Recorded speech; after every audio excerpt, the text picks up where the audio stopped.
Good afternoon, welcome to good health. Varicose veins సమస్యతో బాధపడుతున్నారా? ఇప్పుడు మనకు సరికొత్త టెక్నాలజీ అండ్ లేజర్ ట్రీట్మెంట్తో మన ప్రముఖ డాక్టర్ అభిలాష్ సంజాల గారిని మీ సమస్యల గురించి అడిగి తెలుసుకోవాలి అనంటే కిందున్న నెంబర్లకి కాల్ చేయండి. Hi doctor, good afternoon. Okay doctor, అసలు వెరికోస్ వెయిన్స్ అంటే ఏంటి? ఇది రావడానికి మేజర్ రీజన్స్ ఏంటి? సో వారికోస్ వెయిన్స్ అంటే ఇది ఒక వాస్కులర్ ప్రాబ్లం, అంటే బ్లడ్ సప్లైకి సంబంధించిన ప్రాబ్లం. చాలామంది నరాల ప్రాబ్లం అని తెలియక న్యూరోఫిజిషియన్ కానీ న్యూరోసర్జన్ కానీ, కొంతమంది స్కిన్ ప్రాబ్లం అని డర్మటాలజిస్ట్, అట్లా రకరకాల డాక్టర్స్ దగ్గరికి వెళ్తారు. తెలుగులో దీన్ని ఇన్ జనరల్ కామన్ లాంగ్వేజ్లో కూడా నరాలని పిలవడం వల్ల నరాల ప్రాబ్లం అని అజ్యూమ్ చేసుకుంటారు. కరెక్ట్ తెలుగు వర్డ్ దీన్ని సిరలు అని పిలవాలి. అంటే రక్తనాళాలు, కాళ్ళలో ఉన్న రక్తనాళాలు సిరలు చెడిపోవడం వల్ల పాదం నుంచి రిటర్న్ గుండెకి వెళ్ళాల్సిన సర్క్యులేషన్ సరిగా వెళ్ళలేక రివర్స్ రిటర్న్ పడి కాళ్ళల్లో పడి ఉబ్బిపోవడం వల్ల ఈ ప్రాబ్లం వస్తుంది. చాలామంది బ్లడ్ క్లాట్ అవ్వడం, బ్లాక్ అయిపోవడం అనుకుంటారు. అది వేరే ప్రాబ్లం అనమాట. వారికోస్ వెయిన్స్ అంటే పైకి వెళ్ళాల్సిన సర్క్యులేషన్ సరిగా వెళ్ళకుండా రివర్స్ పడడం, అది కూడా సైడ్ వచ్చే వెయిన్, అంటే సూపర్ఫిషియల్ వెయిన్, అంటే కాలికి అంత ఇంపార్టెంట్ కానీ వెయిన్లో వస్తుంది అనమాట. మెయిన్ వెయిన్ ఎఫెక్ట్ కాదు, ఒక అడ్వాంటేజ్ ఈ ప్రాబ్లంలో. అండ్ ఎందుకు వస్తుంది అంటే రకరకాల కారణాలు ఉన్నాయి. కామన్ రీజన్స్ చూస్తే ఎక్కువ నించొని పనిచేసే వాళ్ళు వస్తుంది. అంటే people whose jobs involve standing for long hours, ఎవరైతే జాబ్స్ గంటల కొద్దీ నించొని పనిచేయాల్సి వస్తుందో, అంటే చాలామంది టీచర్స్ వస్తారు నా దగ్గర, పోలీస్ వాళ్ళు వస్తారు, చాలామంది ఎస్పెషల్ ట్రాఫిక్ పోలీస్ వాళ్ళు వస్తారు, కిరాణా స్టోర్ ఓనర్స్ వస్తారు. అయితే even IT employees whose job involves system ముందు అవర్స్ టుగెదర్ కూర్చొని కూర్చోవడం అంటే బేసికలీ సెమీ స్టాండింగ్ టైపే కాబట్టి అదొక మేజర్ రీజన్ అనమాట. సో జాబ్ ఆక్యుపేషన్ అదొక మేజర్ రీజన్. రెండోది ఫ్యామిలీ హిస్టరీ అనమాట. అంటే జెనెటిక్ ఫ్యాక్టర్, అంటే మన పేరెంట్స్ కానీ గ్రాండ్ పేరెంట్స్ కానీ బ్రదర్స్ సిస్టర్స్కి అంకుల్స్ ఆంట్స్కి కూడా ఈ ప్రాబ్లం వస్తే, అంటే ఇన్ జనరల్ మీ ఫ్యామిలీలో ఈ వారికోస్ వెయిన్స్ వచ్చే సమస్య ఎక్కువ శాతం ఉంటుంది, రిస్క్ ఎక్కువ ఉంటుంది compare to out side people. వేరే ఫ్యామిలీతో కంపేర్ చేస్తే with in family genetic factor అనమాట, జీన్స్ ద్వారా వచ్చే అవకాశాలు ఎక్కువ ఉంటాయి. ఇంకొక రిస్క్ ఫ్యాక్టర్ వచ్చేసి ఇన్ జనరల్ ఇన్సిడెన్స్ చూసుకుంటే ఎంత శాతం వస్తుంది వరల్డ్ వైడ్ చూసుకుంటే 25 to 33%, అంటే నలుగురిలో ఒకరు కానీ ముగ్గురులో ఒకరు కానీ వచ్చే అవకాశం ఉంటుంది. దాంట్లో బైఫర్కేట్ చేస్తే ఆడవాళ్ళకి 55% ఎక్కువ వస్తుంది, 45% మగవాళ్ళకి వస్తుంది. ఈ స్లైట్లీ ఎందుకు రావచ్చు అంటే ప్రెగ్నెన్సీ ఒక మేజర్ రీజన్. ఆడవాళ్ళలో ఆ ప్రెగ్నెన్సీలో ఆ గర్భసంచి ఉబ్బడం వల్ల కానీ, అప్పుడు జరిగే హార్మోనల్ చేంజెస్ వల్ల కానీ ఈ సిరలు, ఈ వెయిన్స్ ఆల్రెడీ చాలా లూజ్ ఎలాస్టిక్గా ఉంటాయి, ఇంకా ఫర్దర్గా డ్యామేజ్ అయ్యే అవకాశం ప్రెగ్నెన్సీలో ఉంటుంది. అయితే ప్రెగ్నెన్సీ మోర్ ప్రెషస్ కాబట్టి అది కన్సర్వ్ చేయాలి, కాబట్టి ఇది వాస్కులర్ ప్రాబ్లం తర్వాత ట్రీట్ చేయొచ్చు, కాబట్టి ముందు దాన్ని కన్సర్వ్ చేస్తూ ప్రెగ్నెన్సీ సేవ్ చేస్తూ దీన్ని టెంపరీగా ట్రీట్ చేస్తాం అనమాట. అండ్ డెలివరీ అయ్యేదాకా వెయిట్ చేస్తాం, డెలివరీ అయ్యాక కూడా ఇంకో 6 months చూద్దామని చెప్తాము. అప్పుడు ఈ స్ట్రెస్ ఇచ్చే ఫ్యాక్టర్స్ అన్నీ తగ్గిపోయి బాడీ నార్మలైజ్ అవుతుంది, కాబట్టి దాని తర్వాత కూడా ఈ ప్రాబ్లం పర్సిస్ట్ అయితే అప్పుడు ట్రీట్ చేస్తాం. ఇంకొక రిస్క్ ఫ్యాక్టర్ వారికోస్ వెయిన్స్కి వచ్చేసి ఒబేసిటీ అనమాట. అంటే బాగా మార్బిడ్లీ ఒబేస్ ఉన్నారు వాళ్ళు. జనరల్ బాడీ హ్యాబిటస్ ఎంత ఉంటుంది అంటే కాళ్ళ మీద, మోకాళ్ళ మీద, ఈ సిరల మీద అన్నిటి మీద ప్రెషర్ పడి మోకాళ్ళ నొప్పులే కాదు వాళ్ళకి ఈ వారికోస్ వెయిన్స్ ప్రాబ్లం కూడా చాలా శాతం వస్తుంది. ఇంకొక రిస్క్ ఫ్యాక్టర్ వచ్చేసి ట్రామా అనమాట. అంటే ఎప్పుడైనా యాక్సిడెంట్ తగిలిన, మేజర్ యాక్సిడెంట్ కానీ మైనర్ యాక్సిడెంట్ అయినా సరే కాళ్ళకి ఇమ్మీడియట్లీ కాకపోవచ్చు కొన్ని ఇయర్స్ తర్వాత, కొన్ని ఏళ్ల తర్వాత ఈ వారికోస్ వెయిన్స్ ప్రాబ్లం మెల్లిగా స్టార్ట్ అయ్యి గ్రాడ్యువల్లీ కింద నుంచి పైదాకా స్ప్రెడ్ అవుతుంది. సో ఇవి usual risk factors for this problem. Yes doctor, ఇది ఎన్ని స్టేజెస్లో ఉంటుంది? అండ్ ఇది వచ్చింది వెరికోస్ వెయిన్స్ ఉంది మనకి అని తెలియాలంటే ఎలా గుర్తించాలి దాన్ని? సో దీన్ని 6 stagesలో డివైడ్ చేస్తాము. అండ్ ఏ స్టేజ్లో ఎలా గుర్తించాలో స్టేజ్ వైజ్ చెప్తాను. ఇనీషియల్ స్టేజ్ వచ్చేసి stage 1 spider veins and reticular vein stage. అంటే ఈ స్టేజ్లో కాలు మీద చిన్న కొమ్మలు, రెడ్డిష్ బ్రాంచెస్ కానీ గ్రీనిష్ బ్రాంచెస్ కానీ చెట్టు కొమ్మల్లాగా స్పైడర్ వెబ్స్ లాగా కనిపిస్తుంది. ఈ స్టేజ్లో పెద్ద ఇబ్బందులు ఏముండవు. పేషెంట్స్ కొద్ది శాతం పేషెంట్ ఎస్పెషల్లీ ఆడవాళ్ళు పెయిన్ అని కంప్లైంట్ చేయొచ్చు. యాక్చువల్ ఇష్యూ స్టార్ట్ అయ్యేది సెకండ్ స్టేజ్ నుంచి. స్టేజ్ 2ని కూడా మనం వారికోస్ వెయిన్ స్టేజ్ అంటాం, ఆ స్టేజ్ని కూడా అదే పేరు ఉంది. ఈ స్టేజ్లో మేజర్ సైన్స్ అండ్ సిమ్టమ్స్ కనిపించవచ్చు. చాలా మంది పెయిన్ కంప్లైంట్ చేయొచ్చు, నొప్పులు వస్తాయని చెప్తారు, దురదలు వస్తున్నాయి అనేది కామన్ కంప్లైంట్, కాలు ఏదో కిందికి లాగుతున్నట్టు అనిపిస్తుందని చెప్తారు, డ్రాగింగ్ సెన్సేషన్. ఈ వెయిన్ దాని స్పేస్ మించి ఆక్యుపై చేసుకుంటుంది, వెయిన్ ఉబ్బిపోతుంది కాబట్టి కాళ్ళు ఏదో తెలియని డిస్కంఫర్ట్ ఉంటుంది, అదొక రీజన్. సూదులతో గుచ్చినట్టు కొద్దిమందికి అనిపిస్తుంది, మొద్దు మారినట్టు కొంతమందికి అనిపిస్తుంది. కొంతమందికి రోజంతా పనిచేసేసరికి ఈవినింగ్ అన్యూజువల్ టైర్డ్ అనిపిస్తారు, ఎస్పెషల్లీ ఈ లెగ్స్ దగ్గర లెగ్ టైర్డ్నెస్ అంటారు, ఇది కొద్దిమందికి సిమ్టమ్స్ ఉంటాయి. ఇంకొద్ది శాతం పేషెంట్కి పడుకొని లేసేసరికి చాలా బాగుంది అనిపిస్తుంది, బట్ నైట్ టైం కొంతమంది నైట్ క్రాంప్స్ వస్తాయి, సడన్లీ కాలు పట్టేస్తాయి అని చెప్తారు. సో ఇవి యూజువల్ సిమ్టమ్స్ సెకండ్ స్టేజ్లో. మిక్స్ అండ్ మ్యాచ్ అనమాట, అందరికీ ఇలానే రావాలని రూల్ ఏం లేదు. కొంతమందికి third or fourth stage directly present అవ్వచ్చు, కొంతమంది ఈ స్టేజ్లో ఒక సిమ్టమ్ నెక్స్ట్ స్టేజ్లో ఇంకో సిమ్టమ్ రావచ్చు, అట్లా మిక్స్ అండ్ మ్యాచ్ ఉంటుంది. థర్డ్ స్టేజ్ వచ్చేసి ఎడిమాటస్ స్టేజ్ అనమాట. అంటే ఈ స్టేజ్లో కాలు వాపులతో ప్రజెంట్ అయితే, ఇంతకుముందు కూడా లైట్ ఉంటే ఈ స్టేజ్లో కొంచెం వాపు పెరుగుతుంది. ఫోర్త్ స్టేజ్ వచ్చేసి స్కిన్ డిస్కలరేషన్ స్టేజ్. ఈ స్టేజ్లో అక్కడక్కడ ఇంతకుముందు నల్ల మచ్చలు ఎర్ర మచ్చలు వచ్చినా సరే ఇదంతా కలిసిపోయి స్కిన్ అంతా హార్డ్ అయిపోయి కింద నుంచి పైదాకా గ్రాడ్యువలీ ఎదగడం పెరగడం మొదలెడతారు అనమాట. అండ్ స్కిన్ కూడా చాలా ఇండ్యూరేటెడ్గా హార్డ్గా అయిపోతుంది. And fifth stage is healed ulceration stage. అంటే ఇవన్నీ సిమ్టమ్స్ మనం ఎన్నో ఇయర్స్ నుంచి తట్టుకొని వస్తూ ఉన్నా సరే ఈ స్టేజ్కి వచ్చేసరికి అది రప్చర్ అయిపోయి బ్లీడింగ్ అవ్వచ్చు, మేజర్గా పుండు ఏర్పడుతుంది. అండ్ ఆయింట్మెంట్ వాడతారు కొంతమంది, యాంటీబయాటిక్స్, ఇవి అన్నీ ట్రై చేసి హీల్ అయిపోయింది అనుకుంటారు. బట్ నార్మల్ అల్సర్ హీలింగ్ రేట్కి ఈ వీనస్ అల్సర్ హీలింగ్ రేట్కి చాలా డిఫరెన్స్ ఉంటుంది, చాలా స్లోగా హీల్ అవుతుంది. అన్యూజువల్లీ స్లోగా హీల్ అయ్యి మాన్నట్టే మాని మళ్ళీ వస్తుంది, మళ్ళీ మానుతుంది, మళ్ళీ వస్తుంది. సో సైక్లికల్ ఉంటుంది అనమాట, వచ్చిపోతూ ఉంటుంది. ఇది రెండోసారి మూడోసారి నాలుగోసారి ఇట్లా వచ్చిపోతూ ఉంటే దెన్ పేషెంట్ రియలైజ్ అయ్యి ఏదో సంథింగ్ ఈజ్ ఆడ్, అండర్లైయింగ్ ఏదో ప్రాబ్లం ఉందని అప్పుడు ట్రీట్మెంట్కి వస్తుంది. కొంతమంది సిక్స్త్ స్టేజ్కి ప్రోగ్రెస్ అయిపోతారు. Sixth and final stage is called non healing ulcer stage. అంటే ఈ స్టేజ్లో పుండు వస్తే మాత్రం మనం ఏం చేసినా, ఎంత మందులు పెట్టినా, ఎంత యాంటీబయాటిక్స్ ఏది పెట్టినా, ఎంత డ్రెస్సింగ్ చేసినా పుండు అయితే మానదు. ఎందుకు ఇలా వస్తుందంటే అండర్లైయింగ్ ప్రాబ్లం ఉంది, అండర్లైయింగ్ ఆ వెయిన్ అనేది చెడిపోయింది. ఇందాక నేను చెప్పినట్టు పైకి వెళ్ళాల్సిన సర్క్యులేషన్ పాదం నుంచి రిటర్న్ గుండెకి వెళ్ళాల్సిన సర్క్యులేషన్ సరిగా వెళ్ళక రివర్స్ అయ్యి కింద పడిపోయి స్టాగ్నెంట్ అయిపోయి ఇప్పుడు ఇష్యూస్ వస్తున్నాయి. దానివల్ల ఈ పుండ్లు, ఈ నొప్పులు, ఈ దురదలు, ఇవన్నీ ఇష్యూస్ వస్తున్నాయి. సో అండర్లైయింగ్ ప్రాబ్లమ్ని లేజర్ ట్రీట్మెంట్ ద్వారా కంప్లీట్లీ క్యూర్ చేస్తే తప్ప మీద వచ్చే ఇష్యూస్ ఏమీ రిజాల్వ్ కావు. ఎస్ డాక్టర్, కాల్ తీసుకుందాం. హలో సంగయ్య గారు, ఎస్ చెప్పండి, మీ ప్రాబ్లం ఏంటి? చెప్పండి Sangayya. Problem madam, yes TV volume తగ్గించి మాట్లాడండి. వెరికోస్ అంటున్నారు, ఒక కాలు బాగా నొస్తున్నాయి మేడం.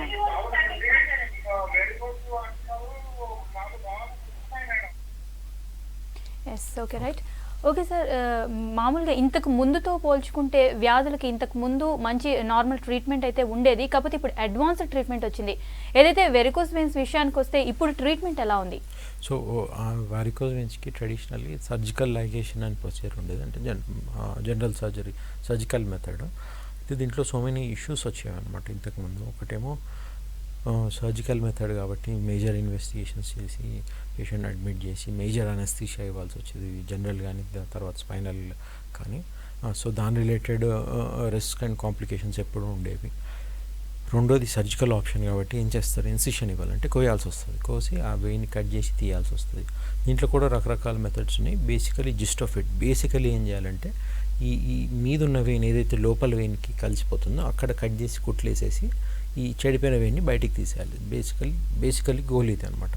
రకరకాల మెథడ్స్ ద్వారా కొంతమంది జస్ట్ ఇక్కడ కుట్లేస్తారు, కొంతమంది చిన్న స్ట్రిప్పర్ అంతా ఆడేసి తీసేస్తారు, కొంతమంది మాన్యువల్ తీసేస్తారు, కొంతమంది జస్ట్ మధ్యలో ఉన్న కనెక్షన్ పర్ఫోరేటర్స్ అంటారు దాన్ని లైగేట్ చేస్తారు. రకరకాల మెథడ్. బేసికలీ ఈ సిస్టమ్ని సపరేట్ చేసేసి ఆ మీద చెడిపోయిన సిస్టమ్ బయటికి తీసేయాలి. సో దీంట్లో ఇష్యూస్ ఏమొచ్చేవంటే, ఒకటి ఇందాక చెప్పినట్టు అనస్థీషియా రిస్క్ అది పక్కన పెట్టినా, రెండోది ఇన్సిషన్ ఇవ్వాలి కాబట్టి కుట్లు పడతాయి అండ్ పర్మనెంట్ స్కార్స్ వస్తాయి కాలు మీద, అది ఎప్పటికీ కనపడుతుంది కాలు మీద సర్జరీ జరిగిందని. మూడోది మేజర్ సర్జరీ కాబట్టి చాలా రోజులు హాస్పిటల్లో ఉండాల్సి వచ్చేది, డిపెండింగ్ ఆన్ సర్జన్ 2-3 డేస్ నుంచి 1 వీక్ దాకా ఉండాల్సి వచ్చేది. తర్వాత ఇంటికి వెళ్ళాక చాలా రోజులు, కొన్నిసార్లు వారాల కొద్దీ బెడ్ రెస్ట్ తీసుకోవాల్సి వచ్చేది. అది ఇప్పుడున్న కరెంట్ సిచ్యువేషన్లో ఈ జాబ్స్ వలన సో మెనీ ఇష్యూస్ వలన సో మెనీ ఇష్యూస్ వలన ఇంత టైం ఫ్రేమ్ కేటాయించడం కష్టం, లీవ్స్ దొరకడం ఇవన్నీ కష్టం. అదొక ఇష్యూ. ఇంకొకటి వచ్చేసి సక్సెస్ రేట్ పరంగా చూస్తే 100 మందికి సర్జరీ చేస్తే 50 to 60%, అంటే 50 నుంచి 60% మందికి సర్జరీ బాగా పనిచేసేది. అంటే 40 నుంచి 50 మందికి మళ్ళీ రికరెన్స్ వచ్చేది, మళ్ళీ రిపీటెడ్ ప్రాబ్లమ్స్ వచ్చాయి. అందుకే వారికోజ్ వెయిన్స్ సర్జరీ చేస్తే ఫెయిల్ అవుతుంది, రిపీట్ వస్తుందని ఈ జనాల్లో ఇన్ఫర్మేషన్ వెళ్ళిపోయింది అనమాట. ఇది because of the procedure issue అనమాట. చేసే సర్జెంట్ ఫాల్ట్ ఏం కాదు, ఇది ఆ procedure it self old and outdated method. So దీనికి టూ మెనీ ఇష్యూస్ ఉన్నాయి, టూ మెనీ ప్రాబ్లమ్స్ ఉన్నాయి, టూ మచ్ ఆఫ్ రికరెన్స్ ఉంది. దీనికంటే బెటర్ మెథడ్ రావాలని రకరకాల మెథడ్స్ వచ్చాయన్నమాట. తర్వాత ఫోమ్ స్క్లెరోథెరపీ అని జస్ట్ చెడిపోయిన వేన్లు ఇంజెక్షన్స్ చేయడం ట్రై చేసి చూస్తారు. తర్వాత చాలా ఇయర్స్ దాకా ఆర్ఎఫ్ఏ చేసేటోళ్ళు, రేడియో ఫ్రీక్వెన్సీ అబ్లేషన్ అని, అది లేజర్కి చాలా దగ్గరలో ఉంటుంది ప్రొసీజర్, సిమిలర్గా ఉంటుంది. తర్వాత లేజర్ ట్రీట్మెంట్ అని వచ్చింది, ఇప్పుడు మోకా అని వచ్చింది, మైక్రోవేవ్ అని రకరకాల మెథడ్స్ ఆప్షన్స్ వచ్చేసాయి. యాజ్ ఆన్ టుడే స్టిల్ మనం లాంగ్ టర్మ్ సక్సెస్ రేట్ చూస్తే 5 years రిజల్ట్స్ కానీ 10 years కానీ 15 years రిజల్ట్స్ చూస్తే ఇప్పటికీ బెస్ట్ రిజల్ట్స్ ఇచ్చేది లేజర్ ట్రీట్మెంట్. మేజర్లీ మిగతా అన్ని ప్రొసీజర్స్ కంపేర్ చేసుకుంటే లేజర్కి అప్ టు 98% సక్సెస్ అయ్యే ఛాన్స్ ఉంటుంది. అంటే 100లో 2 లేదా మ్యాక్సిమం 3 రికరెన్స్ అయ్యి మళ్ళీ వచ్చి అవకాశం ఉంటుంది, కానీ మేజర్గా సక్సెస్ అయ్యే ఛాన్స్ దీంట్లో ఎక్కువ ఉంటుంది. రెండోది డే కేర్ ప్రొసీజర్ కాబట్టి పొద్దున్న రావాలి, సాయంత్రం వెళ్ళిపోవాలి. హాస్పిటల్లో హాఫ్ డే మ్యాక్సిమం 1 day నుంచి ఉండే అవసరం ఉండదు. నెక్స్ట్ డే నుంచి బ్యాక్ టు వర్క్. సో ఎక్కువ లీవ్స్ దొరకని వాళ్ళకి, హాస్పిటల్లో ఎక్కువ రోజు ఉండాలని భయపడే వాళ్ళకి మేజర్ అడ్వాంటేజ్. అండ్ ఇంకోటి ఏంటంటే రిస్క్ కూడా కంపేర్ టు సర్జరీ, ఇన్సిషన్ ఇవన్నీ ఎక్కువ ఉండవు కాబట్టి పక్కన కనిపించే వీడియోలాగా చిన్న సూది పెట్టి యాంజియోగ్రామ్ ఎలా చేస్తారో, క్యాథెటర్స్ వేసి ఎలా యాంజియోగ్రామ్ చెక్ చేస్తారో ఇది కూడా సిమిలర్ అలానే ఉంటుంది. చిన్న సూది పెట్టి లేజర్ పంపించి క్లోజ్ చేసేస్తాం. So it's a non surgical method, intervention method అనమాట. సో అన్ని విధాల as on today laser treatment is the best option for varicose veins. Yes doctor, call తీసుకుందాం. హలో మల్లయ్య గారు. ఎస్ చెప్పండి, మీ ప్రాబ్లం ఏంటి? డాక్టర్ గారు ఉన్నారు, చెప్పండి మల్లయ్య. అదే ఈ మడిమే ఒకసారి పట్టుకున్నట్టున్నది. ఆ మడి ఇప్పుడు సంవత్సరం నుంచి మడివని వస్తుంది. ఓకే, ఇంకేం ఇబ్బంది ఉంటుంది? హలో, ఇంకేం ఇబ్బంది ఉంటుందండి? ఎస్ చెప్పండి, ఇంకేముంది ఇబ్బంది అని అడుగుతున్నారు డాక్టర్ గారు. ఇంకేం ప్రాబ్లం ఉంటుంది? మడమ నొప్పి వదిలేస్తే ఇంకేం ఇబ్బందులు ఉన్నాయి కాల్లో? ఒక మడమ నొప్పి అదొకటే, ఇంకేం లేదు? ఏం లేదు. కాలుకి ఏమైనా టెస్ట్ చేయించారా అండి? స్కాన్ అట్లా ఏమైనా చేయించారా? ఏం చేయించలే ఈ వరకు. ఓకే, సో ఇప్పుడు నెక్స్ట్ ఏం చేయాలని కదా మీ డౌట్? నొప్పి ఎక్కువ అవుతాను. నెక్స్ట్ ఏం చేయాలనే కదా మీ doubt? Okay fine. So major issue pain తనకి. అయితే కాల్లో పెయిన్కి సో మెనీ రీజన్స్ అయి ఉండొచ్చు. ఈ వారికోజ్ వెయిన్స్ ఉన్నా సరే, కాలు మీద పెద్ద పెద్ద వెయిన్స్ ఆబ్వియస్లీ కనిపిస్తున్నా సరే, ప్రతి పేషెంట్కి ఇన్వేరియబుల్లీ ఒక టెస్ట్కి పంపించాలి. దీన్ని లోవర్ లిమ్ వీనస్ డాప్లర్ స్కాన్ అంటారు. ఇది ఒక చిన్న టెస్ట్, హార్డ్లీ 10-15 minutes అయిపోయి 1-2 hours రిపోర్ట్ వచ్చే టెస్ట్. దీనికి సో మెనీ అడ్వాంటేజెస్ ఉన్నాయి. ఒకటి, దీంట్లో రేడియేషన్ ఉండదు, సో సిటీ స్కాన్ లాగా అంత భయపడాల్సిన అవసరం ఏమి ఉండదు. రెండోది, ఈ problem just varicose veins problem వరకు చూస్తే డాప్లర్ స్కాన్లో చాలా హై సెన్సిటివిటీ ఉంటుంది, అంటే పట్టుకొని కరెక్ట్గా డయాగ్నోస్ ఇచ్చే ఛాన్సెస్ దీంట్లో చాలా ఎక్కువ ఉంటుంది అనమాట. అండ్ మూడోది, వెరీ సింపుల్ ప్రొసీజర్, ఇన్ఎక్స్పెన్సివ్. దీంట్లో ఏమేమి చూస్తామంటే వారికోజ్ వెయిన్స్ ప్రాబ్లం ఉందా లేదా, ఆ వెయిన్ డ్యామేజ్ అయిందా లేదా, ఏ స్టేజ్లో ఉంది, పేషెంట్ చెప్పే సిమ్టమ్స్ అయితే మ్యాచ్ అవుతున్నాయా, ఇంకేమైనా పర్ఫొరేటర్స్ ఉన్నాయా, కొమ్మలు ఉన్నాయా, ఎంత డయామీటర్ ఉంది, దీనికి ఇప్పుడే లేజర్ ట్రీట్మెంట్ చేయొచ్చా లేదా, అండ్ ఈ చెడిపోయిన వెయిన్ వారికోజ్ వెయిన్స్ ఏదైతే ఉంటుందో సూపర్ఫిషియల్ వెయిన్ అంటే మీదున్న వెయిన్కే డ్యామేజ్ అవుతుంది, లోపల మెయిన్ వెయిన్ బాగుంటుంది యూజువలీ, కానీ అది స్కాన్లోనే తెలుస్తుంది. ఆ స్కాన్లో ఆ డీప్ వెయిన్ అంటాం దాన్ని, స్కాన్లో ఈ డీప్ వెయిన్ సర్క్యులేషన్ బాగుందా, పాదం నుంచి సరిగ్గా గుండెకి ఆ మెయిన్ వెయిన్ ద్వారా సర్క్యులేషన్ పైకి వెళ్తుందా లేదా, ఇదంతా మనకి ఈ స్కాన్లోనే తెలుస్తుంది. అండ్ ఆ మెయిన్ వెయిన్ బాగుంటేనే ఈ బయట చెడిపోయిన వెయిన్కి లేజర్ ట్రీట్మెంట్ చేయొచ్చు. సో అట్లా వెల్త్ ఆఫ్ ఇన్ఫర్మేషన్ ఈజీగా 15-20 minutes 1 hourలో వచ్చే టెస్ట్, ఆ సింపుల్ టెస్ట్ అనమాట. సో ఇన్వేరియబుల్లీ నాకు ఏ పేషెంట్ డైరెక్ట్లీ వచ్చి ఆబ్వియస్ సెల్ఫ్ డయాగ్నోస్ చేసి వచ్చి ఆబ్వియస్గా పెద్దగా వెయిన్స్ ఉండి వారికోజ్ వెయిన్స్ డయాగ్నోస్ చేసుకొని వచ్చి దీనికి ఇప్పుడు లేజర్ చేయాలా, ఇది అవసరమా లేదా, మందులు వాడాలి, ఇవన్నీ ఎన్ని క్వశ్చన్స్ అడిగినా ఇన్వేరబుల్లీ ఫస్ట్ నేను ఆ టెస్ట్కి పంపిస్తాను. ఆ స్కాన్ వచ్చాక ఈ వెల్త్ ఆఫ్ ఇన్ఫర్మేషన్ వచ్చాక then we take the next decision. వీళ్ళకి ఉందా లేదా, ఉంటే లేజర్ ట్రీట్మెంట్ అవసరం లేదు. ఇదంతా డెసిషన్ తీసుకోవడానికి మనకి ఆ టెస్ట్ చాలా మటుకు హెల్ప్ అవుతుంది. సో మీరు డౌట్ ఉంటే ఒకసారి ఆ డాప్లర్ టెస్ట్, ఆ స్కాన్ చేయించుకొని ఒకసారి వచ్చి నన్ను కన్సల్ట్ అవ్వండి. ఎస్ డాక్టర్, కాల్ తీసుకుందా. హలో రామాంజనేయులు గారు, ఎస్ చెప్పండి మీ ప్రాబ్లం ఏంటి? ఎస్ డాక్టర్ గారు ఉన్నారు, మాట్లాడండి. నమస్తే అండి, చెప్పండి. Good afternoon sir. నా వయసు 38 సంవత్సరాలు సార్. ఓకే. నాకేమైందంటే కుడికాలకి పైనుంచి కింద వరకు చాలా ఇబ్బందికరంగా ఉండదు సార్ నరం. అది దానివల్ల సమస్య అయితే ఏమీ లేదు సార్ నాకు. ఓకే. వెయిన్ కనిపిస్తా ఉంటుందా బయట సార్? వెయిన్ ఉబ్బినట్టు కనిపిస్తుందా, ఎలా ఉంటుంది? అవును సార్, చిన్న తాడులాగా పైనుంచి కింద వరకు ఉండదు సార్. ఓకే. దానివల్ల సమస్య అయితే నాకు ఏ సమస్య లేదు. ఓకే. దాన్ని ఎట్లా సార్ ఆపరేషన్ చేయించుకునేదా లేదంటే బట్ వెయిన్ కనిపించడం తప్ప మీకు ఇబ్బంది అయితే ఏం లేదు కదా? ఏం అసలు ఇబ్బంది ఏమైతే ఏం లేదు. ఎప్పటి నుంచి ఉందండి ఈ వెయిన్ కనిపించడం సార్? ఎప్పటి నుంచి కనిపిస్తుంది ఇది? అది ఒక 10 years నుంచి కనిపిస్తుంది సార్. ఓకే. అండ్ పెరుగుతున్నట్టుందా, అలానే ఉందా? కొంచెం ఉబ్బినట్టుంది సార్. ముందటి మీద పెరుగుతా వస్తుందా మెల్లిగా? అవునవును సార్. ఇప్పుడు ఇంతకు ముందు కాలుకే ఉండేది, ఇప్పుడు రైట్ సైడ్ లెగ్ ఉండేది, ఇప్పుడు లెఫ్ట్ లెగ్ కూడా ఇక్కడ మాకాల దగ్గర అక్కడ ఉండదు సార్ ఇప్పుడు లైట్ గా. ఓకే. ఇప్పుడు నెక్స్ట్ ఏం చేయాలని అంతే కదా మీ డౌట్? అవును sir. Okay, fine. Unit. So ఇతనికి సర్ప్రైజింగ్లీ 10 years నుంచి వారికోజ్ వెయిన్స్ ప్రాబ్లం ఉంది అండ్ గ్రాడ్యువలీ పెరుగుతుంది. అంత పెరిగినట్టు అనిపించట్లేదు. అండ్ మేజర్ ఇంపార్టెంట్ థింగ్ ఏంటంటే అంత సిమ్టమ్స్ లేవు, జస్ట్ ఆ వెయిన్ ఉబ్బడం తప్ప పెద్ద ఇబ్బందులు ఏం లేవు. సో ఇట్లాంటి కేసెస్లో ఏం చేయాలంటే వారికోజ్ వెయిన్స్ ఎవరు వచ్చినా ఇన్వేరియబుల్లీ స్కాన్కి పంపిస్తాం అనమాట. ఇందాక చెప్పినట్టే 2 legs ఉన్నాయి కాబట్టి 2 legsకి డాప్లర్ స్కాన్ చేపిస్తే బెటర్. దాంట్లో వారికోజ్ వెయిన్స్ అని వచ్చినా మీ విషయంలో ఏంటంటే ఇది ఒక బేస్ లైన్ రిఫరెన్స్ లాగా ఉంటుంది. ఫ్యూచర్లో ఎప్పుడు ప్రాబ్లం పెరిగినా ఈ పాత రిపోర్ట్ మీకు హెల్ప్ చేస్తుంది. అప్పటికి ఇప్పటికే ఎంత డిఫరెన్స్ వచ్చింది, పెరిగిందా లేదా చూడడానికి ఒక రిఫరెన్స్ అయితే ఆ స్కాన్ అయితే ఉంటుంది. అది ఆ స్కాన్ అయిపోయాక నెక్స్ట్ థింగ్ మీ సిచ్యువేషన్లో పెద్ద ఇబ్బందులు ఏం లేవు కాబట్టి కొద్ది రోజులు ఇంకొన్ని ఇయర్స్ స్టాకింగ్స్, ట్యాబ్లెట్స్ దీనికి ఉంటాయి. అది మీరు ఒక వాస్కులర్ స్పెషలిస్ట్ని కలవండి, వచ్చి కన్సల్ట్ అయితే ఆ ట్యాబ్లెట్స్, ఆ స్టాకింగ్స్ ఏది వాడాలో రాస్తారు. అది కొద్ది రోజులు వాడండి. టు అన్ ఎక్స్టెంట్ మేజర్గా కంట్రోల్ అవుతుంది. చాలా సివియర్గా మీరు ఇబ్బందులు పడిన స్టేజ్లో అప్పుడు ట్రీట్మెంట్ అవసరమా లేదా చూద్దాం. ప్రస్తుతానికి ఇట్లా జస్ట్ సిమ్టమాటికలీ ట్రీట్ చేస్తే సరిపోతుంది. ఎస్ డాక్టర్, కాల్ తీసుకుందాం. హలో అంబికా గారు, ఎస్ చెప్పండి మీ ప్రాబ్లం ఏంటి? డాక్టర్ గారు ఉన్నారు, మాట్లాడండి. చెప్పండి అమ్మా.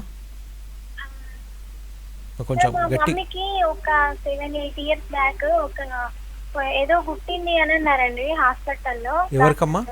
ఎవరికి అది? మా అమ్మకి. Okay, continue. అంటే అది స్వెల్లింగ్ వస్తుందండి, పెయిన్ వస్తుంది, స్వెల్లింగ్ వస్తుంది. లాంగ్ జర్నీ చేస్తే బాగా స్వెల్లింగ్ వస్తుంది, ఎప్పుడు పెయిన్ గా ఉంటది అంటది. అది హాస్పిటల్స్ కూడా బాగానే తిరగాలి. ఎక్కువ స్వెల్లింగ్ వస్తే ఫీవర్ కూడా వస్తుంది. ఓకే. ఓకే. అది ఏం ప్రాబ్లమో అది అర్థం కాలేదు, అసలు ఎక్కడికి వెళ్ళాలో కూడా ఏం అర్థం కాలేదు. ఇంతకుముందు వెళ్ళినప్పుడు ఏం టెస్ట్ చేయించారమ్మా హాస్పిటల్లో? ఏం టెస్ట్ చేయించారమ్మా? ఏదో మస్కిటో బైట్ చేసింది, పాయిజన్ అయింది అని అన్నారు. ఎన్ని ఇయర్స్ బ్యాక్ ఇది? హలో, ఎన్ని ఇయర్స్ బ్యాక్ అమ్మా ఇది? ఒక 7 years అయిందండి. అప్పటి నుంచి ఇట్లానే రికరెంట్గా ఉంటుందా? డే అంతా బాగానే ఉంటది, పడుకునే ముందు స్వెల్లింగ్ వస్తుంది. అండ్ హాస్పిటల్ ఏం టెస్ట్ అయితే ఏం చెప్పలేదా ఎక్కడ చూపించినా సరే? అప్పుడు మేము చిన్న వాళ్ళం అండి, నాకు తెలియదు. ఓకే. ఆమె అలాగే లైట్ తీసుకుంది. Okay, fine. వినండి. సో తను చెప్పే symptoms on and of swelling, on and of infection type చెప్తున్నారు, నొప్పి, swelling and some vague history. 7-8 years ఏమైందో కరెక్ట్గా తెలీదు. బట్ ఎట్లాంటి కేసెస్ వచ్చినా వాస్కులర్ ప్రాబ్లం ఉంటే ఫస్ట్ ఇందాక చెప్పినట్టు ఆ డాప్లర్ స్కాన్ చేయించుకోవాలి. 2 types ఆఫ్ డాప్లర్ స్కాన్స్ ఉంటాయి. ఒకటేమో హార్ట్ నుంచి కిందికి వచ్చే సర్క్యులేషన్ ఉంటుంది, దాన్ని చెక్ చేసేది ఆర్టీరియల్ డాప్లర్ అని. ఒకటి రిటర్న్ వెళ్ళే సర్క్యులేషన్, ఏదైతే వెయిన్స్ అంటామో, సిరల్ అంటామో, దాన్ని చెక్ చేసే స్కాన్ వీనస్ డాప్లర్. మీ విషయంలో ఓన్లీ ఈ వాస్కులర్ ఇష్యూ ఉంది, స్వెల్లింగ్ ఉంది కాబట్టి మోర్ ఆఫ్ వీనస్ డాప్లర్ చేపిస్తే బెటర్. ఆ వీనస్ డాప్లర్లో ఏదైనా వాస్కులర్ ప్రాబ్లం వచ్చిందని తెలిస్తే అప్పుడు ట్రీట్ చేయొచ్చు. కొన్నిసార్లు లింఫాటిక్ సిస్టంలో కూడా ఇష్యూ ఉంటుంది, దాన్ని ఈ బోధకాలని లింఫెడిమా అంటారు. అది కూడా ఆ ప్రాబ్లం ఉందో లేదో కూడా ఒకసారి చెక్ చేయాలి. లేదా మీకు రిపీటెడ్లీ ఇన్ఫెక్షన్స్ వస్తుంది కాబట్టి సెల్యులైటిస్ రికరెంట్గా వస్తుందా లేదా, ఇట్లా సో మెనీ థింగ్స్ ఉంటాయి చూడాలి వస్తుంది. సో మీ సిచ్యువేషన్లో మీరు ఇట్లా లైవ్ షో బదులు మీరు ఒకసారి వచ్చి నన్ను కన్సల్ట్ అయితేనే బెటర్. నేను ఒకసారి చూసి చెప్తా అసలు వాస్కులరా కాదా, దీన్ని ఏమైనా ట్రీట్మెంట్ చేయగలుగుతామా లేదా అని. ఎస్ డాక్టర్, వెరికోస్ వెయిన్స్ 6 స్టేజెస్లో ఉంటుంది అన్నారు కదా, అయితే ఏ స్టేజ్లో మీరు లేజర్ ట్రీట్మెంట్ని ప్రిఫర్ చేస్తారు? సో ఇనీషియల్ స్టేజ్ వచ్చేసి spider veins and reticular veins stage. ఈ స్టేజ్లో అట్ బెస్ట్ ఒక కాస్మెటిక్ ప్రాబ్లమ్గానే ప్రజెంట్ అవుతుంది, చిన్న చిన్న కొమ్మల్లాగా కనిపిస్తుంది. ఈ స్టేజ్లో లేజర్ ట్రీట్మెంట్ అయితే మేము సజెస్ట్ చేయము. 2nd to 6th మధ్యలో సజెస్ట్ చేస్తాం. ఇనీషియల్ స్టేజ్లో కూడా లేజర్ ఉంటుంది, కానీ it is more of a cosmetic laser. అది కంప్లీట్లీ వేరే టైప్ ఆఫ్ ట్రీట్మెంట్. అది అందరికీ అంత మెడికలీ అంత ఎసెన్షియల్ కాదు. కాస్మెటిక్ రీజన్స్కి చేయించుకోవాలంటే ఎలెక్టివ్లీ సొంతంగా చేయించుకోవచ్చు. కానీ మేము చేసే లేజర్ అయితే 2nd to 6th మధ్యలో ఉంటుంది. ఎండోవీనస్ లేజర్ అంటారు, అంటే వెయిన్ లోపలికి వెళ్ళి లేజర్ చేసి చెడిపోయిన వెయిన్ని క్లోజ్ చేస్తాం. ఇది 2nd to 6th మధ్యలో సజెస్ట్ చేస్తాం. ఎస్ డాక్టర్, ఇందాక కూడా ఒక కాలర్ అడిగారు, నాకే సిమ్టమ్ అయితే ఏం అనిపించట్లేదు, కాకపోతే నర్వ్ ఉబ్బి ఉంది అనేసి. ఇలా కాకుండా నార్మల్గా సిమ్టమ్స్ లైట్గా అనిపించినా కానీ ఇలాంటి పరిస్థితుల వాళ్ళకు కూడా నెక్స్ట్ హెల్త్లో ఎలాంటి కాంప్లికేషన్స్ ఉంటాయి? సో ఈ వారికోస్ వెయిన్స్ని ఇలానే వదిలేస్తే, ట్రీట్మెంట్ చేయకుండా ఏమవుతుంది, లేజర్ చేయించుకోకుండా ఏమవుతుంది, అలానే వదిలేస్తే ఏమవుతుంది, లేదా జస్ట్ మెడిసిన్ మీద డిపెండ్ అయితే ఏమవుతుంది, స్టాకింగ్స్ మీద డిపెండ్ అయితే ఏమవుతుంది అని చాలామంది అడుగుతారు. కొద్ది శాతం మందికి కంట్రోల్ అయిపోతుంది, బట్ మెజారిటీ వాళ్ళకి గ్రాడ్యువల్లీ పెరుగుతుంది. వారికోస్ వెయిన్స్లో ఏంటంటే ఏ పేషెంట్కి తొందరగా పెరుగుతుంది, ఏ పేషెంట్కి స్లోగా పెరుగుతుంది, ప్రెడిక్షన్ కష్టం. ఈవెన్చువల్లీ గ్రాడ్యువల్లీ పెరగాలి. కొంతమందికి ఫ్యూ మంత్స్లో పెరగచ్చు, కొంతమందికి ఇయర్స్ డెకేడ్స్ కూడా పట్టచ్చు, బట్ గ్రాడ్యువల్లీ స్టేజెస్ వైజ్ దాటాలి. అది లాస్ట్ స్టేజ్ వచ్చేసరికి కాంప్లికేషన్స్ మొదలవుతాయి అనమాట. ఈ 5th, 6th స్టేజ్కి వచ్చేసరికి వన్ ఇష్యూ సెల్యులైటిస్. ఒక పేషెంట్ చెప్పినట్టు స్కిన్ మీద లేయర్ ఇన్ఫెక్షన్ అయిపోయి రెడ్గా అయిపోయి హార్డ్గా అయిపోయి లోకలైజ్డ్ రైజ్ ఆఫ్ టెంపరేచర్ వస్తుంది, అంటే ఆ ఏరియాలో వేడిగా అనిపించడం, రిపీటెడ్లీ ఇన్ఫెక్షన్స్ రావడం, అదొక మేజర్ కాంప్లికేషన్స్.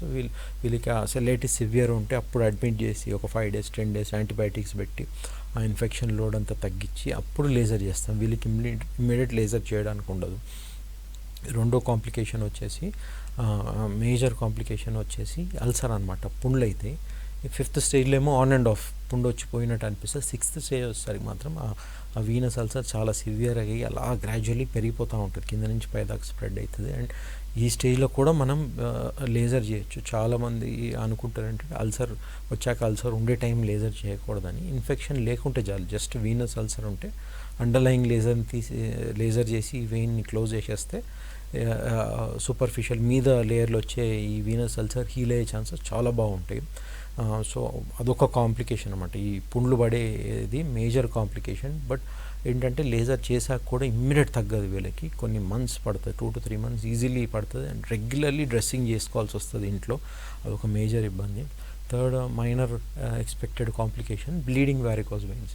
ఎవరికైతే పెద్ద పెద్ద వెయిన్స్ కనిపిస్తాయో లేదా లోపల స్కాన్ చేసినా కొన్నిసార్లు లోపల కనిపిస్తుంది, బయట కనిపించదు, వీళ్ళకి ఏమైనా బై ఛాన్స్ ఏదైనా కాళ్ళకి దెబ్బ తాకినా లేదా స్పాంటేనియస్లీ కానీ ఈ వెయిన్ రప్చర్ అయ్యి స్పర్ట్ ఆఫ్ బ్లడ్ వస్తుంది, అంటే హ్యూజ్ బ్లీడింగ్ అవుతుంది. చాలామంది ఈ వీనస్ బ్లీడ్ని చూసి భయపడిపోతారు, సివియర్ బ్లీడింగ్ అనుకుంటారు. ఇమ్మీడియట్గా అయితే భయపడాల్సింది ఏమి ఉండదు. టైట్ కంప్రెషన్ ఇచ్చి ఒక 10 minutes కంప్రెస్ చేసి బ్లీడింగ్ ఆగితే బ్యాండేజ్ కట్టేసి అప్పుడు దగ్గర ఉన్న హాస్పిటల్లో ఎనీ ఎమర్జెన్సీ కేర్, జస్ట్ నా దగ్గరికే రావాలని రూల్ ఏం లేదు, ఎనీ దగ్గర ఉన్న ఎమర్జెన్సీకి వెళ్ళి ఇమ్మీడియట్ ఫస్ట్ ఎయిడ్ తీపించుకొని ఈ బ్లీడింగ్ సెటిల్ అయ్యాక అప్పుడు నా దగ్గరకు వచ్చి ఎవాల్యుయేట్ చేయించుకొని లేజర్ అవసరమా లేదా డిసైడ్ చేసి అప్పుడు లేజర్ చేసుకోవచ్చు. సో ఈ 3 మేజర్ కాంప్లికేషన్స్ అయితే ఎక్స్పెక్ట్ చేయొచ్చు. ఒకటి బ్లీడింగ్, ఒకటి వీనస్ అల్సర్, ఒకటి సెల్యులైటిస్ అంటే ఇన్ఫెక్షన్. ఎస్ డాక్టర్, మీరు ఇందాక లేజర్ ట్రీట్మెంట్ గురించి చెప్పారు, అయితే మ్యాక్సిమం లెగ్స్కే వస్తుంది అని అన్నారు. అయితే ఒక లెగ్కి లేజర్ ట్రీట్మెంట్ అయిపోయింది, ఆల్రెడీ ఇన్ఫెక్టెడ్ పర్సన్ మన వెరికోస్ వెయిన్స్కి నెక్స్ట్ లెగ్ ఇంకొక లెగ్ కూడా వచ్చే ఛాన్స్ ఉంటుందంటారా? సో ఇది చాలామంది అడుగుతారు నన్ను, అండ్ చాలామంది పేషెంట్స్ కూడా ఒకసారి లేజర్ చేశాక ఆఫ్టర్ కపుల్ ఆఫ్ ఇయర్స్ వచ్చినాక అడుగుతారు, ఈ వెయిన్ అయితే బాగా సెట్ అయిపోయింది కానీ లేజర్ చేయడం వల్ల ఇంకో లెగ్కి ప్రాబ్లం వచ్చిందా అని. లేజర్ చేయడం వల్ల, ట్రీట్మెంట్ చేయడం వల్ల ఎప్పుడు ఒక కాలు ట్రీట్మెంట్ చేస్తే ఆ ట్రీట్మెంట్ వల్ల ఇంకో కాలుకి లోడ్ ఎక్కువ పడిందనో ఇట్లా రకరకాలుగా అనుకుంటారు. ఆ రీజన్స్ వల్ల అసలు రాదు. ఈ లేజర్ ట్రీట్మెంట్ అనేది క్యూరేటివ్, అంటే క్యూర్ చేస్తుంది కానీ it's not causative, it doesn't cause Venus problem. But A reason వల్ల అయితే ఒక కాలు వచ్చిందో అదే రీజన్ వల్ల ఇంకో కాళ్ళు కూడా రావచ్చు. అంటే మేబీ మీ జెనెటిక్ ఫ్యాక్టర్, మీ ఫ్యామిలీ హిస్టరీ వల్లనో, లేదా నించొని పనిచేయడం వల్లనో, ఒబేసిటీ వల్లనో, ప్రెగ్నెన్సీ వల్లనో, ట్రామా వల్లనో, whatever is the causative factor, ఏ కారణం వల్ల అయితే ఒక కాలుకి వచ్చిందో అదే కారణం వల్ల ఇంకో కాలు కూడా రావచ్చు. కాకపోతే ఒక కాలు కొంచెం తొందరగా రావచ్చు, ఒక కాలు లేట్గా రావచ్చు. కొద్ది శాతం మందికి 2 కాలు ఒకేసారి రావచ్చు. So we cannot predict. Reason ఒకటి ప్రాబబుల్ రిస్క్ ఫ్యాక్టర్స్ చెప్పచ్చు. బట్ ఒక వెయిన్కి ఒక కాలుకి లేజర్ చేయడం వల్ల ఇంకో కాలుకి అయితే రాదు. Yes doctor, thank you doctor. Varicose వెయిన్స్కి మంచి ట్రీట్మెంట్ ఉందని చెప్పారు. ఇది ఇవాల్టి good health. Stay tune to V6 news.